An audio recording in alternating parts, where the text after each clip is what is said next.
Hi అండి, అందరికీ నమస్కారం. నేను మీ వేణుగోపాల్ రెడ్డి ఫ్రమ్ జోష్ ఇన్నోవేషన్స్ ప్రైవేట్ లిమిటెడ్, జోష్ ఓవర్సీస్ కన్సల్టెన్సీ, జోష్ ఇన్స్టిట్యూట్ ఆఫ్ ఫారెన్ లాంగ్వేజెస్.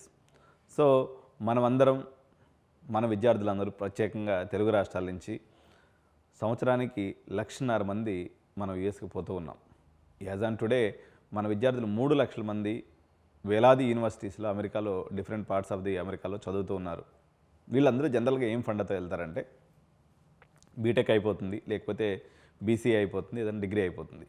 దీన్ని పట్టుకునేసి బ్యాంక్ లోన్కి వెళ్తారు. అమెరికాకి వెళ్తున్నామంటే సహజంగా బ్యాంక్ లోన్స్ కూడా ఎంతో కొంత మనకి దాదాపు లోన్ అనేది వచ్చేస్తుంది అనమాట. వాళ్ళ కాలేజ్ ఫీజుల వరకు లోన్ వచ్చేసింది. రిమైనింగ్ 90% మంది అందరూ కూడా పార్ట్ టైం చేసుకుని వాళ్ళ యొక్క హాస్టల్ ఫీజులు అనేవి పే చేసుకుంటూ ఉంటారు. ఇది జగమెరిగిన సత్యం, ఎప్పటి నుంచో జరుగుతున్నటువంటి విషయం. సపోజ్ హాస్టల్ కాలేజ్ ఫీజు ఒక 30 లక్షలు ఉందని కూడా 30 లక్షల లోన్ వచ్చేస్తుంది.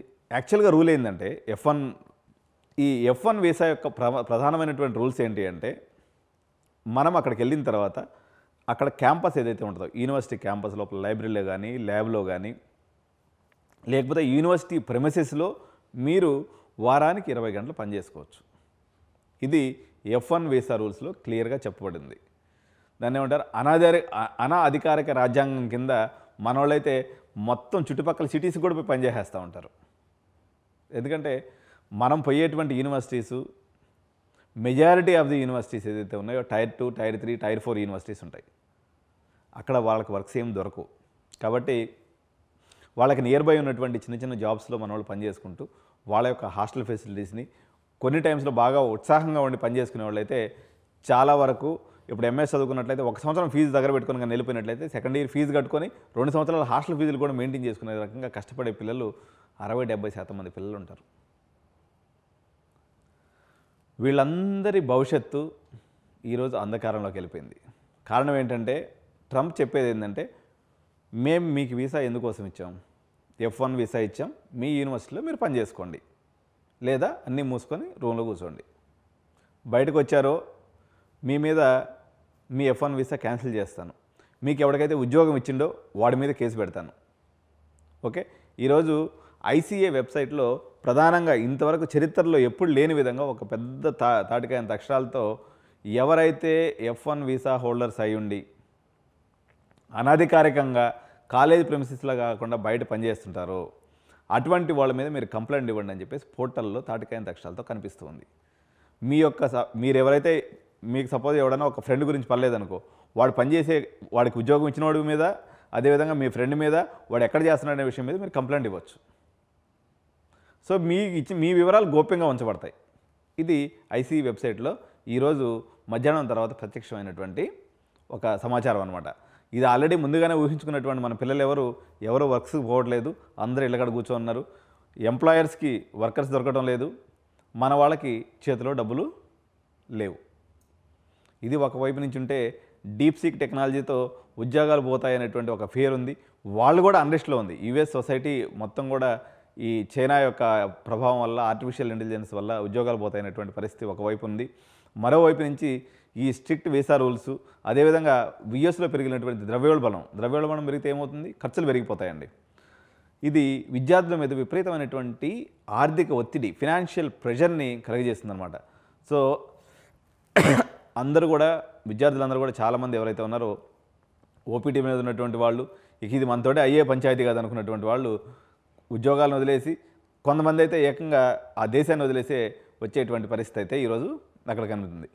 సో ఇంటర్నేషనల్ స్టూడెంట్స్ ఈ పరిస్థితిలో అక్కడ మనగలుగుతారా, ఏం చేయాలి, ఇప్పుడు మన పరిస్థితి ఏంది అనే విషయం మనం ఈ వీడియోలో డిస్కస్ చేద్దాం. Let us deep dive into the video.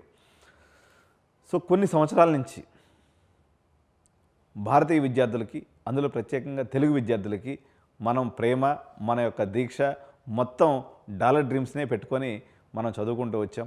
పర్టికులర్గా ఆంధ్ర ప్రాంతం నుంచి ఏదైతే ఉన్నాయో, కృష్ణా, గుంటూరు, గోదావరి జిల్లాల్లో ఎవరైతే ఉన్నారో వీళ్ళైతే మాత్రం అసలు యూఎస్లో ఎవరిని కదిలించినా సరే, నేను ఈ మధ్య ఒక ఫ్లైట్లో వస్తూ ఉంటే ఈ 4-5 జిల్లాల వాళ్ళు ఒక 50% మంది మొత్తం అందరూ అక్కడే ఉంటారు అన్నమాట. పిల్లలు అక్కడ బేసికల్గా ఎవరికైనా ఒక పిల్లోడికి పిల్లనివ్వాలంటే వాడు యూఎస్లో ఉన్నాడా లేదా అనేది ప్రైమరీ క్రైటీరియాగా చూస్తుంటారు. కానీ అలాంటి మన యొక్క కళల ప్రపంచం ఈరోజు చెదిరిపోయింది. పెరిగినటువంటి రెంట్లు, పెరిగినటువంటి ఆహారం ఖర్చులు, అదేవిధంగా health care expenses, at the same time పెరిగినటువంటి ట్యూషన్ ఫీజు కూడా విద్యార్థులకి పెనుభారంగా మారి వాళ్ళని ఈరోజు అతలాకుతలం చేస్తున్నటువంటి పరిస్థితి ఉందన్నమాట. యావరేజ్గా మనకి కాస్టులు తీసుకున్నప్పుడు నెలకు ఒక 1500 రూపాయలు మనకి యావరేజ్న రెంట్ ఉంటుంది. అదేవిధంగా ఒక 800 రూపాయలు మనకి గ్రాసరీస్ అండ్ యూటిలిటీస్ ఉంటాయి. అదేవిధంగా ఇన్సూరెన్స్ ఇవన్నీ కలుపుకుని హెల్త్ ఇన్సూరెన్స్, ట్యూషన్ కలుపుకున్నప్పుడు ఒక 2500, ట్యూషన్ ఫీజు కలుపుకున్నప్పుడు ఒక 50,000 రూపాయల సంవత్సరానికి ఇన్ని ఖర్చులు మనం బేర్ చేయాల్సి ఉంటుంది. సో ఈ ఉన్నటువంటి లిమిటెడ్ రిసోర్సెస్లో స్టూడెంట్స్ ఈ యొక్క బేసిక్ నెసెసిటీస్ని కూడా చేసుకోలేక వర్క్ ఆఫ్ క్యాంపస్కి ఆప్షన్ అనేది ఇక మొత్తం ఊడిపోయిందని చెప్పి అనుకోవాలి. ఈ దెబ్బతో యూఎస్కి పోయే వాళ్ళ సంఖ్య ఆటోమేటిక్గా తగ్గిపోతుంది. ఉద్యోగాలు లేవు, పార్ట్ టైం చేసుకునే దానికి లేదు, అక్కడ నిర్బంధం ఉంది, అదేవిధంగా డిస్క్రిమినేషన్ ఉంది. ఒక పక్క మగా మూవ్మెంట్ అనేది ఉధృతంగా నడుస్తుంది. మేక్ అమెరికా గ్రేట్ అగైన్ అంటున్నారు. తర్వాత ఎవరైతే వైట్స్ ఉన్నారో వాళ్ళు మన మీద జాత్యహంకార దాడులు జరుగుతూ ఉన్నాయి. అనేక మంది మన విద్యార్థులు, మన తెలుగు పిల్లలు చనిపోతూ ఉన్నారు. సో ఇది కూడా అక్కడ పరిస్థితి ఉందన్నమాట. ఇంకొక వైపు నుంచి అప్లై చేసుకున్నటువంటి వాళ్ళకి వీసా రావట్లేదు.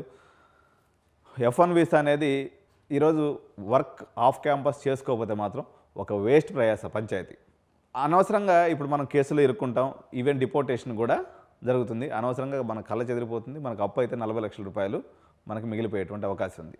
సో ప్రధానంగా ఏమేమి రిస్ట్రిక్షన్స్ ఉన్నాయనేది F1 వీసా హోల్డర్స్ మీద మరొకసారి చూద్దాం. ఆఫ్ క్యాంపస్ జాబ్స్ అలౌ చేయట్లేదు. వీకాన్ క్యాంపస్ వర్క్ ఏదైతే ఉందో అది కూడా 20 గంటల కన్నా ఎక్కువ క్యాంపస్లో చేయడానికి లేదనేది వాళ్ళు గట్టిగా ఈరోజు అమలు చేస్తున్నారు. ఒకవేళ కానీ మీరు కానీ దీన్ని తప్పినట్లయితే మీకు డిపోర్టేషన్ ఒకటే, డిపోర్టేషన్ లేకపోతే తీసుకుపోయి అరెస్ట్ చేస్తున్నారు అనమాట. అరెస్ట్ చేసి డిపోర్టేషన్ చేస్తున్నారు.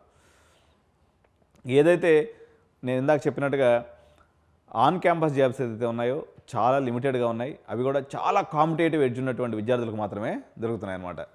సో దీనివల్ల ఏంటంటే చాలామంది విద్యార్థులకి వాళ్ళు సపోర్ట్ చేసుకునేటువంటి పరిస్థితి ఎక్కడైతే వాళ్ళు ఊహించుకొని వాళ్ళు కలలుగా నిల్లారో మేము ఫీజు కట్టుకోగలం, మా యొక్క ఎక్స్పెండిచర్ని మేము మెయింటైన్ చేసుకోగలం అని యూఎస్లో అడుగుపెట్టారో వాళ్ళందరూ కూడా ఒక రకమైనటువంటి మెంటల్ ఎమోషనల్గా చాలా డిస్టర్బ్ అవుతున్నటువంటి పరిస్థితి అయితే ఉంది. వీళ్ళు దీంతో చాలా స్ట్రెస్కి గురవుతున్నారు. ఎందుకంటే ఇప్పుడు అందరూ కూడా మధ్యతరగతి కుటుంబాలండి. ఇండియాలో మెజారిటీగా 90% మధ్యతరగతి కుటుంబాలు ఉంటాయి. కాబట్టి వీడు ఎక్స్పెక్టేషన్ పెట్టుకొని అక్కడ పోయిన తర్వాత ఒక ఫాదర్కి ఫోన్ చేసి నా పరిస్థితి ఈ రకంగా ఉందని చెప్తే వాళ్ళతో పాటు కుటుంబం కూడా విపరీతమైనటువంటి ప్రెషర్కి లోనవుతుంది.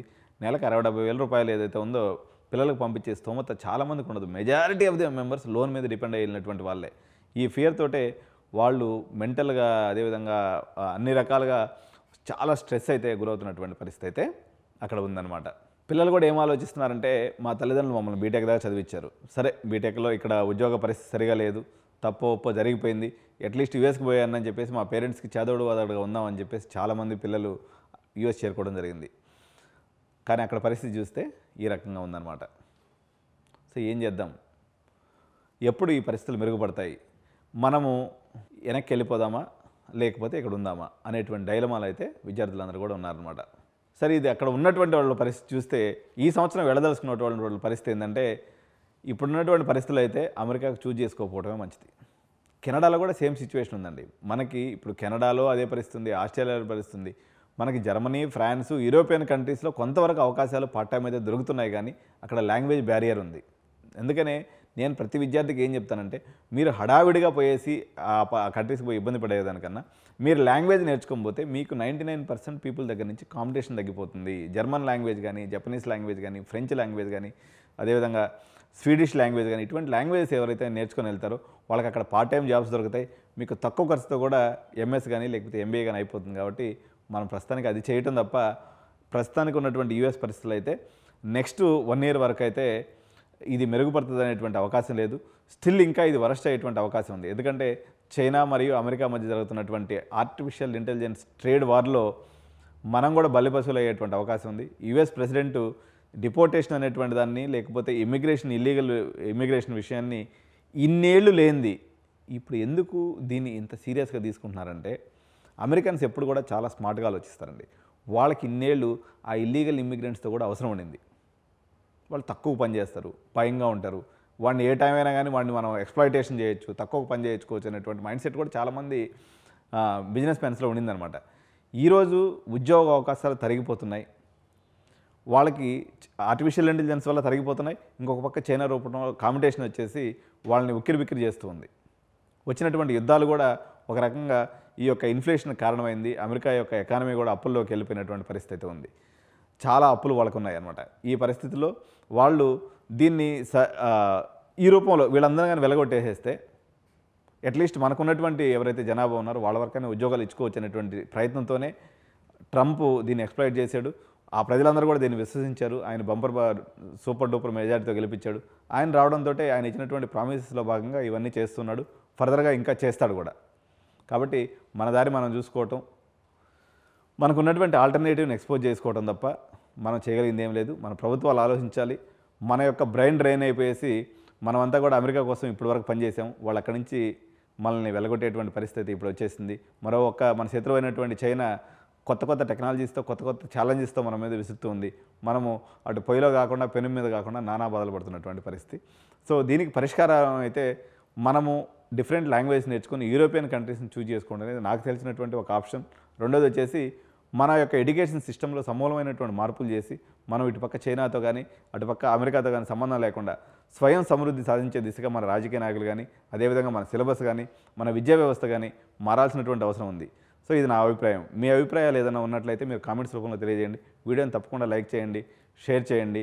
అదేవిధంగా ఇటువంటి ఇంటర్నేషనల్ ఎడ్యుకేషన్ మీద అదేవిధంగా ఆపర్చునిటీస్ మీద అనేక వీడియోస్ నేను చేస్తూ ఉంటాను. కాబట్టి మీరు ఛానల్ని సబ్స్క్రైబ్ చేసుకున్నట్లయితే ఎప్పటికప్పుడు నా వీడియోస్ మీకు నోటిఫికేషన్ రూపంలో వస్తుంటాయి.